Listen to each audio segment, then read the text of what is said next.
SSC oo ka kooban 45 xubnood oo isugu jira qaybaha bulshada dhammaan deegaanada SSC ka kooban oo mandate-ka ama kalsoonida dadku ay nasiyeen ay ahayd hawl kooban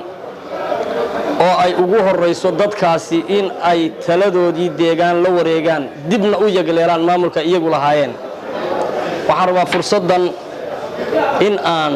ama warbixintan hadeera in aan dhowr arrimood ku soo qaato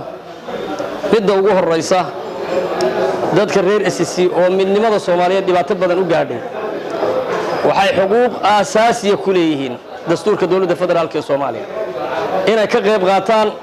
nidaamka federaalka ah xaqna ay u leeyihiin iyagu inay deegaankooda talo u sameystaan sidaa darteed waxaan leeyahay dadka reer SSC waxay boqolkiiba boqol taageersan yihiin dawladda federaalka ee Soomaaliya taas macnaheedu ma aha in kalsoonidoodii looga faa'iideysto in lagu xaq waasiyo dadka reer SSC waxay walaac badan ka qabaan shirkii Djibouti oo ceeb taariikhi ay ku ahayd meel aayahooda lagaga talinayay in madaxda qaranku ay u bareedho inay ka maqnaadaan aad iyo aad baa arrintaasi nasiib darro u ahayd waxaanu si ixtiraam leh madaxda qaranka uga codsanaynaa inaanay mar dambe dhicin dadkaas aayahooda meesha lagaga talinayo inay iyagu ka maqnaadaan intaa ka bacdi waxaan rabaa inaan mar labaad xaqiijiyo dadkan xuquuq dastuuri bay u leeyihiin deegaankooda inay talo u samaystaan dibna u yagleelaan maamulkii khaatumo sida ugu dhaqsaha badan waxaan dawladda federaalka la socodsiinaynaa maamulada aad dhisaysaan dhaqaalaad ku bixisaan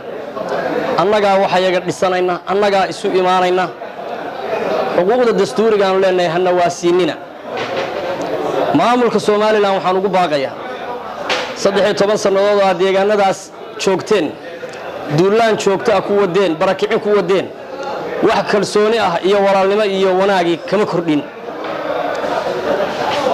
Soomaalinimadii baad ku dhibaataysan dadka guriyahooda baad ku dhibaataysan waxaan leenahay si nabadgelyo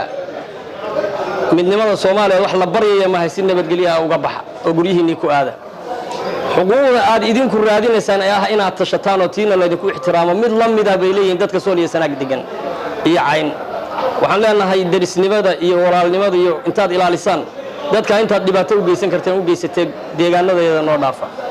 warbixintaydu intaas ku kooban tahay anigoo ku hadlaya afka golaha badbaadada SSC aad iyo aad baad u mahadsantihiin